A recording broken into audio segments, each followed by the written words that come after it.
नमस्कार, मी प्रियंका. स्वामी भक्त या चॅनलमध्ये मनापासून स्वागत करते. तर ताईंनो, श्री स्वामी समर्थ. कशा आहात? तुम्हाला दुसऱ्या सोमवारच्या, श्रावण महिन्यातल्या दुसऱ्या सोमवारच्या खूप खूप खूप साऱ्या शुभेच्छा.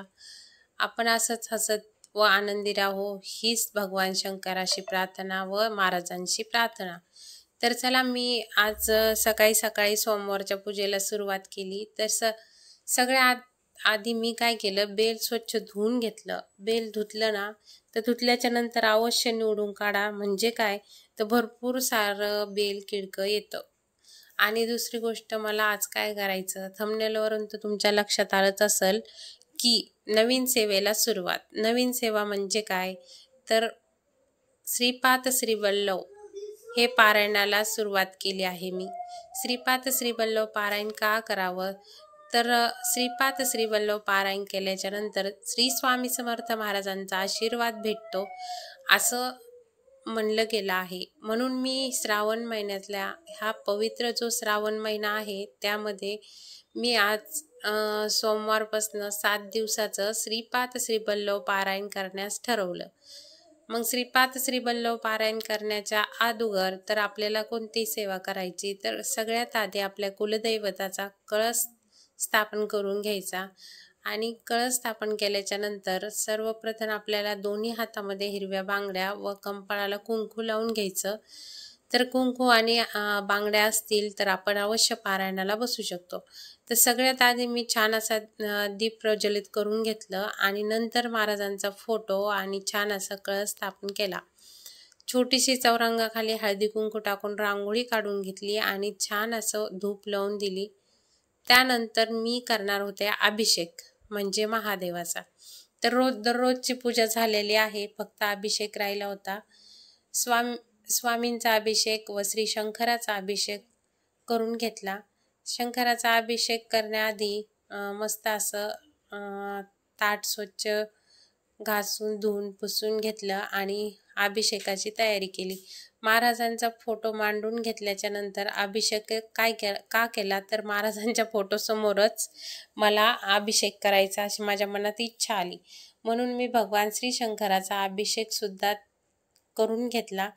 अभिषेक करत असताना छान असं धूप व दिवे लावल्याच्या नंतर मनाला प्रसन्न वाटतं. कसलीही जांभळी येत नाही, आळस येत नाही.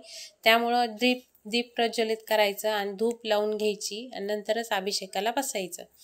तर छान असा अभिषेक सुरू झाला. अभिषेक झाला आणि 108 बेलपत्र, जे की मी तुम्हाला म्हणलं निवडून घेतले पाहिजेत, ते बेलपत्र मी निवडल्याच्या नंतर मला अर्ध्याच बेल व्यवस्थित निघाला. आणि त्यात काकू म्हणल्या, मी छान निवडून स्वच्छ धुवून ठेवलेला आहे ताई, पण मग विश्वास खरंच कोणावर ठेवू नका.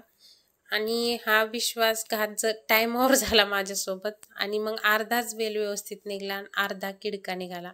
तर मी काय केलं, तर जे 108 बेलाचे 2 पॅक आहेत ते घेतले होते. त्यामुळं माझ्याकडं काय झालं, मग एक एक्स्ट्राचा होता, त्यातला बेल घेतला आणि मग धुवून बरोबर मी 108 केला. तर मला एवढंच म्हणायचं, आपण बेल आणला ना तर व्यवस्थित धुवून निसून घ्या. म्हणजे काय होतं, किडका बेल साईडला होतो. भलेही आपण सेवा करत असताना म्हणजे तन मन धनाने व स्वामींना शरण जाऊन नक्की सेवा करा. तर ताईंनो, छान अशी आजची पूजा करत असताना 108 बेल, फक्त मी तुम्हाला मागच्या व्हिडिओमध्ये मी सांगितले, फक्त ओम नमः शिवाय, ओम नमः शिवाय, ओम नमः शिवाय, ओम नमः शिवाय असं म्हणून मी 108 वेळा बेलपत्र अर्पण केलं. आणि बेलपत्र अर्पण केल्याच्या नंतर मला जे काही वाचन करायचं होतं श्रीपाद श्रीवल्लभ ग्रंथाचं, तर ते मी आधी सगळं हे आवरून घेतली दररोजची पूजा आणि नंतरच वाचनाला सुरुवात केली. तर वाचन करत असताना जी आपली नित्यसेवा आहे दररोजची, ती नित्यसेवा केली पाहिजे. कारण त्या ग्रंथामध्ये लिहिलेलं होतं, जर का तुम्ही ग्रंथ वाचला आणि नित्यसेवाच नाही केली तर तुमच्या त्या ग्रंथ वाचून काही उपयोग नाही, असं तिथं लिहिलेलं होतं. त्यामुळं आपण ही नित्यसेवा केली पाहिजे. नित्यसेवा म्हणजे काय, तर आपले स्वामी चरित्राचे 3 अध्याय व 11 माळी जप हा केल्याच्या नंतर आपली जी काही आपण सेवा करतो ती देवापर्यंत पोहोचते. तर चला, आज मला आलेला छान असा अनुभव व तुम्हाला थंबनेलवरून कळणंच की मी आज नवीन सेवेला काय सुरुवात केलं. तर नवीन सेवेला श्रीपाद श्रीवल्लभ ह्या ग्रंथाचे पारायण करण्यास ठरवले. मी श्रीपाद श्रीवल्लभ पारायण का करायचे व श्रीपाद श्रीवल्लभ पारायण करण्याची मनात का इच्छा आली. तर श्रावण महिन्यामध्ये श्रीपाद श्रीवल्लभ पारायण केल्याने स्वामी आशीर्वाद भेटतो. आणि दुसरी गोष्ट, आम्ही ज्या दिवशी परळी वैजनाथ तिथे गेलो होतो, तिथं आम्हाला एक सेवेकरी दादांनी सांगितलं की ह्या महिन्यामध्ये श्रीपाद श्रीवल्लभ पारायण केलेले सुख समृद्धी ऐश्वर्य व महाराजांचा आशीर्वाद प्राप्त होतो. म्हणून मी ठरवलं श्रीपाद श्रीवल्लभ पारायण आपल्याला सुद्धा करायचं. आणि कालचा शुभ दिवस पाहून मी सोमवारी श्रीपाद श्रीवल्लभ पारायणाचा करण्याचा निर्णय घेतला. आणि श्रीपाद श्रीवल्लभ पारायणाचे नुसते ग्रंथ मनातून श्रद्धेतून ग्रंथ म्हणजे मांडला आणि पूजा मांडली. त्याच वेळी मला स्वामींनी आशीर्वाद दिला. तर स्वामी अनुभव काय आला किंवा स्वामीची लीला काय झाली तर तुम्ही समोर दिव्यात पाहू शकता. निरीक्षण करून मला स्वामींची प्रतिमा दिसत होती. तर श्री स्वामी समर्थाची प्रतिमा मला अशी व्यवस्थित महाराजांची प्रतिमा दिव्यामध्ये दिसत होती. तर माझा हा पहिलाच अनुभव मला स्वामींनी ग्रंथ न वाचता दिलेला आहे.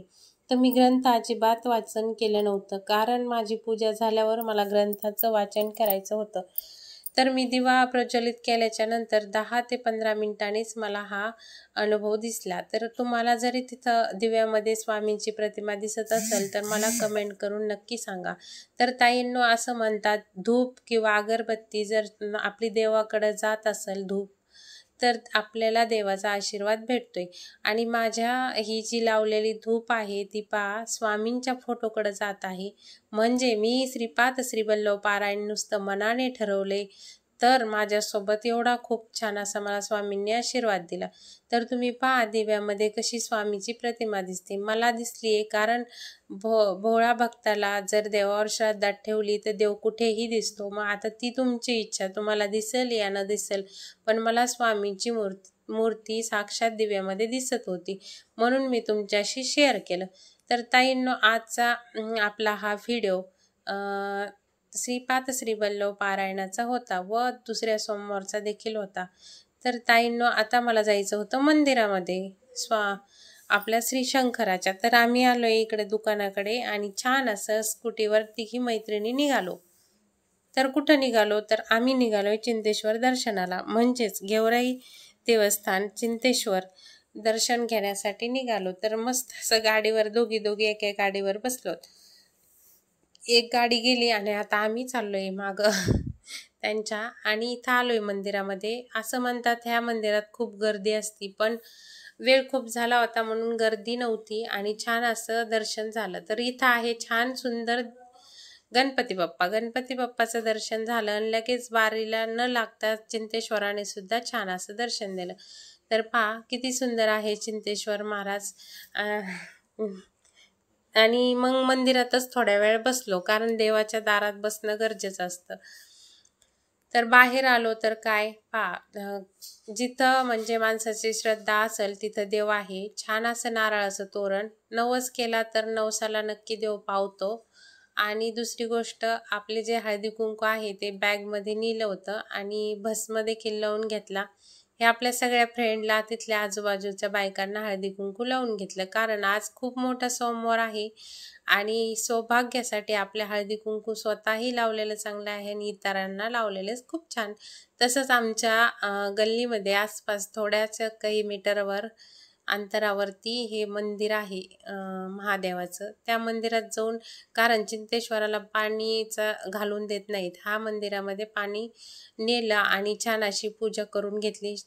छान शंकराला पाणी घातलं आणि शंकराला गंध लावला आणि स्वतः सुद्धा भस्म लावून घेतला. आणि त्या जे काही आपल्याकडं बेलपत्र होते थोडंफार ते वाहून घेतले, कारण घरी मी अभिषेक केल्यामुळे बेल काही शिल्लक नव्हता आणि जे काय होता तो वाहून घेतला 1-2 पानं. आणि तिथलं तीर्थसुद्धा घेतलं, कारण म्हणतात ना 1 लोटा जल घातलं आणि मस्त असं ह्या शंकराची सुद्धा छान अशी पूजा करून घेतली, कारण आज सोमवार पवित्र महिन्यातला पवित्र दिवस आणि आजची सुरुवात ही शंकराच्या नावापासून. तर ताईंनो, माझा आजचा व्हिडिओ तुम्हाला कसा वाटला नक्की कमेंट करून सांगा व माझे व्हिडिओ जर तुम्हाला आवडत असतील तर आपल्या चॅनलला सबस्क्राईब केलं नसेल तर नक्की करा. त्यानंतर शंकराचं दर्शन झाल्यावर आम्ही आलो केंद्रात. तर हे क्यूटचं पिल्लू बघा किती सुंदर आहे. केंद्रामध्ये असं हे पिल्लू आहे ना, म्हणजे माझं कसं आहे अपार्टमेंटमध्ये घर आहे, माझी खूप इच्छा होती याला घरी घेऊन जाण्याची, पण काय करणार तिथं सोयच नाही आहे आणि नेलं तर कुठं ठेवावं, म्हणून हे आणलं नाही. आणि इतकं सुंदर पिल्लू हे केंद्रामध्ये आहे. आणि दुसरी गोष्ट दर्शनसुद्धा झालं आपल्या केंद्रामध्ये आणि ह्या पिल्लाची सुद्धा खूप मला राऊंड राऊंड माया येत होती. असं वाटत होतं याला घेऊन जावं, किती गुटगुटीत आहे.